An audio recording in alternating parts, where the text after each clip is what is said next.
Hi friends, welcome back to our channel. ఈరోజు మన కిచెన్లో బియ్యము లేకుండా చాలా ఈజీగా, టేస్టీగా, హెల్తీగా చేసుకునే ఒక మంచి దోశ రెసిపీని ఎలా చేయాలో చూపించబోతున్నాను. రుచి అయితే చాలా చాలా బాగుంటుంది.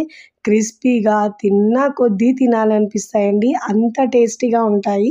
బియ్యం వేయకపోయినా కానీ దోశలు అయితే రుచి సూపర్గా ఉంటుందండి.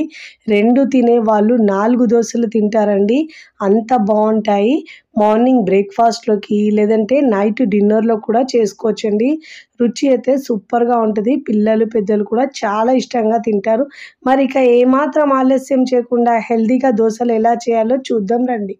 గిన్నె, గ్లాస్ ఏదైనా తీసుకోవాలండి. ఇక్కడ నేను మెజరింగ్ కప్లో 1 కప్పు పెసరపప్పు తీసుకుంటున్నానండి. పొట్టు లేని పెసరపప్పు అండి.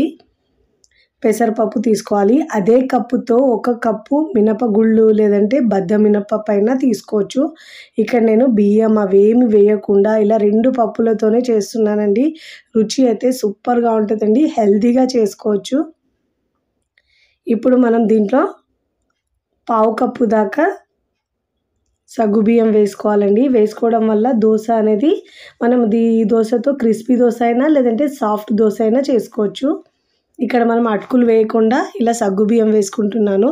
లేని వాళ్ళు అటుకులైనా వేసుకోవచ్చండి, కానీ ఫ్లేవర్ చాలా బాగుంటుందండి ఇలా సగ్గుబియ్యం వేసుకోవడం వల్ల.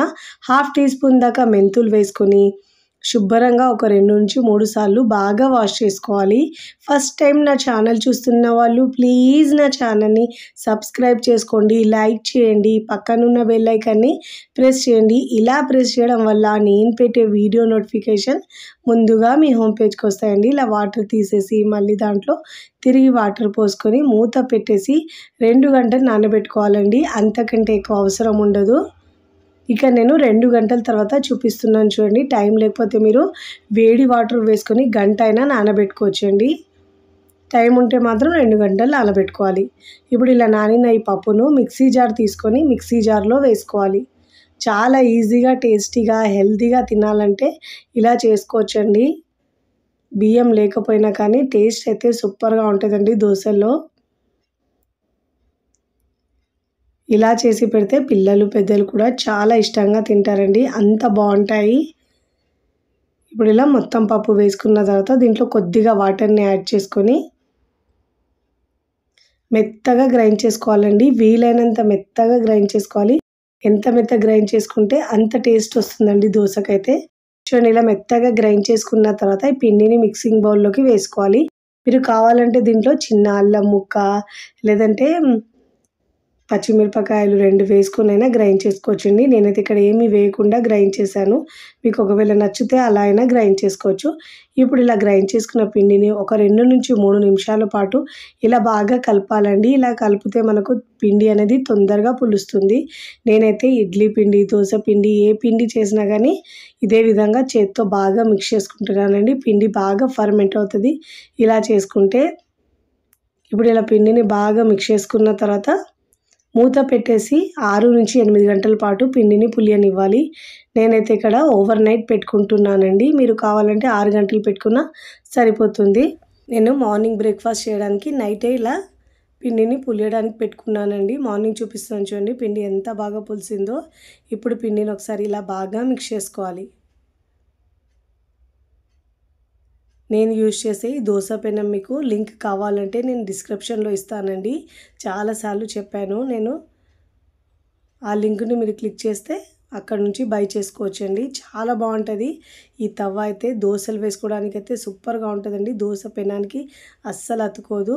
ఇప్పుడు దీంట్లో రుచికి సరిపోయినంత ఉప్పు వేసుకోవాలండి. ఒకవేళ మీరు పిండి పులియడానికి పెట్టకుండా అప్పటికప్పుడు చేసుకోవాలంటే దీంట్లో ఒక 1/2 టీ స్పూన్ దాకా వంట సోడా వేసుకొని మీరు దోశలైనా అప్పటికప్పుడు వేసుకోవచ్చండి. కానీ నేను ఇలా హెల్తీగా చేయడానికి ఇలా పిండిని పులియబెట్టి చేసుకుంటున్నాను.